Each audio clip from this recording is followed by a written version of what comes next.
her saying that line about Megan's Law really cut deep, because if anything, she made it to be true. Megan made it to be true.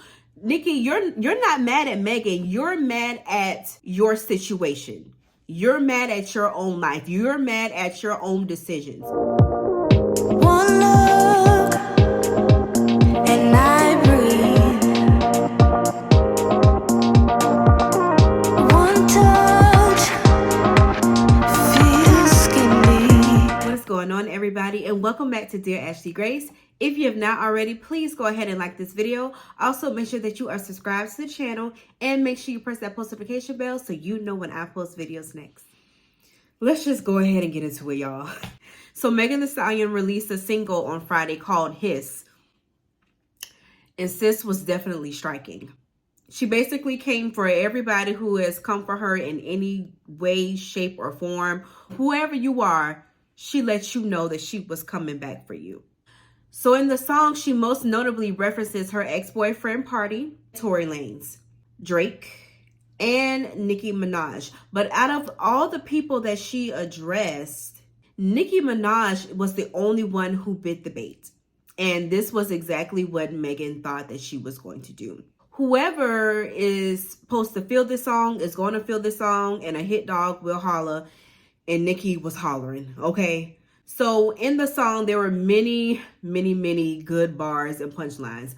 But one that really took the cake was the reference when Meg Thee Stallion said, "Y'all not mad at me, y'all mad at Megan's Law." These hoes don't be mad at Megan. These hoes mad at Megan's Law. Now, if you don't know, Megan's Law is in reference to a young girl named Megan who was SA'd and unalived. And they put a law in place to where if you were someone who was an SA'er, you had to register on the S offender list. And so if nothing else was direct about that song, that line in particular was very direct and towards Nicki Minaj. Now, obviously, Nicki felt a way about this because her husband is on said list.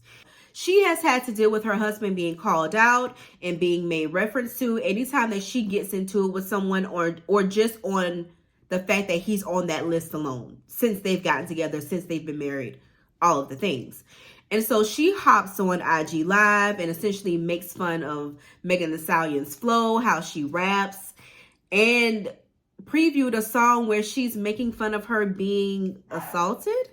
Nicki made a song called Bigfoot, essentially saying that she's tall and she only got one good foot left and she need to get on that good foot. Now, as crafty as that line was and as crafty as the theme of that song may be, for one, I wasn't the biggest fan of Nicki Minaj making light of a situation of Megan Thee Stallion being physically assaulted. To me, it never plays out well. And then secondly, I just wish that Nicki Minaj hadn't responded so quickly. I wish she would have sat in it, came up with a song that was worth its salt, and then released it. But when she came back so immediately, like you knew baby girl was hurt. She was hurt. And she was going down a slippery slope of going out sad. So sad. And also alluded to the fact that Megan Thee Stallion should be ashamed of herself and she should be conjuring up her mother right now so that she can apologize to her mother.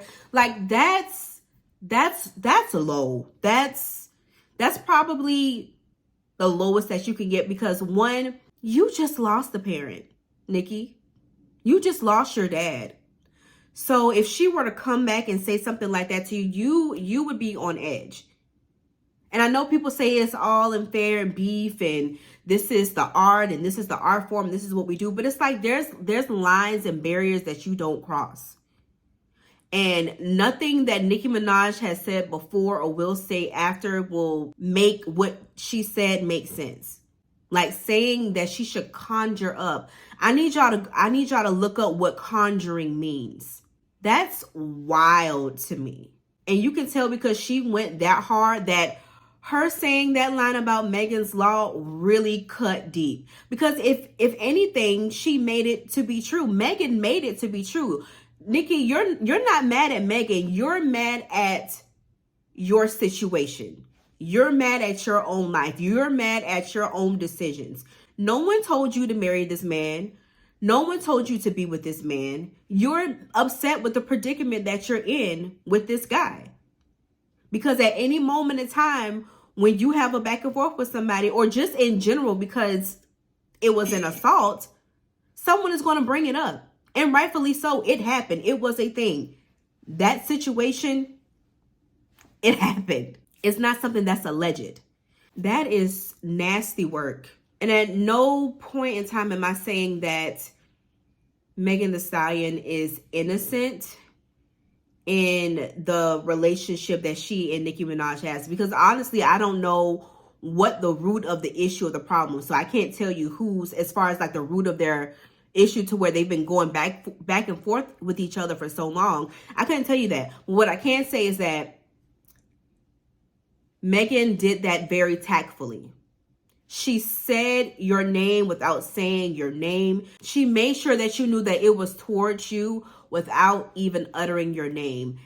And in the most disrespectful, crazy, like the play on words on that is genius. It's that bar in itself was genius. I honestly would suggest that Nicki Minaj get off the internet. Stop liking tweets. Stop it. Just stop it. Because a lot of the tweets that you are liking are very grotesque. I'm just going to put it out there. And go back to the drawing board, because you're crafty and you're witty and you're very smart, Nicki. I know that you can go and write a song that will hit. That will hit. But you got to be tactful. And you have to find a way to do it that's not going to make you look less than human.